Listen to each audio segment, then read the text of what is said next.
After Batman and the Joker were captured by Omega, Omega strapped Bruce into a modified version of the Mobius chair, stating that it would turn him into one of his soldiers. The Joker then tried catching Omega off guard, but Omega turned around, kicked him onto the ground, and then repeatedly stomped his face in until Bruce demanded him to stop, calling him an abomination and expressing that if the real Bruce Wayne was still around, he'd be sickened by him. But while pulling off his mask, Omega disagreed with him, revealing that he was the real Bruce Wayne, not a clone.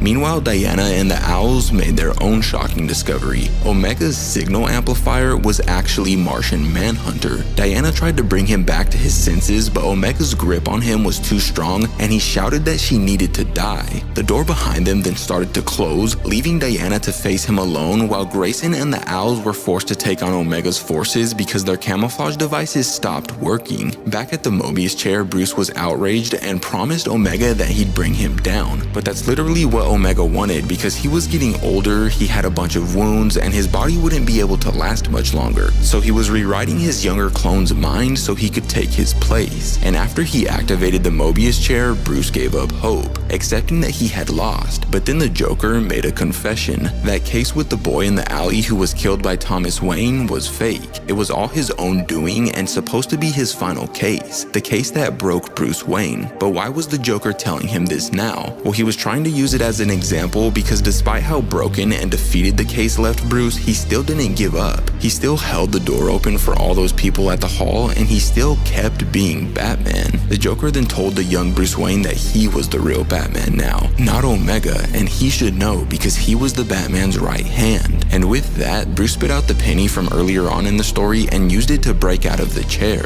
After that, the story showcased how badly Diana and the Owls were struggling. Once Omega gave Scarecrow the green light to kill them, it was all-out war. But unfortunately, in the end, Diana was bested by Martian Manhunter, and Scarecrow managed to inject Grayson and Duke with his fear toxin. But the fight wasn't over just yet because after breaking out of the chair, Bruce suited up and went after Omega without hesitation. After repeatedly trading attacks back and forth, Omega knocked Bruce onto the ground, stabbed him directly in the stomach with a spear, and then activated the amplification of his Omega signal. The heroes were truly out of the fight. Omega began celebrating as his signal reached the masses. Bruce was bleeding out on the ground with not enough energy left in him to fight, and the Owls were overwhelmed by Omega's forces. But then in one final stand against the forces of evil, the heroes got back up. Diana began strangling Martian Manhunter so that he couldn't amplify the signal, and Bruce managed to rip the spear out of his stomach. And after doing so, he went after Omega once again, jamming the spear into his neck and putting him to rest once and for all. After that, the story fast forwarded to a sunny day in the future, ending the exact way it began, with chalk. Bruce drew an X on the ground while him and the other heroes waited for a rocket ship to land on it. A rocket ship with a blue-eyed baby boy from Krypton. And after Bruce went and pulled him out of the rocket ship, he held him in his arms as him, Joker, and Diana looked forward to what could only be a brighter future. But sadly, that's when the story comes to an end. But if you want me to cover more stories like this in the future, let me know in the comments down below.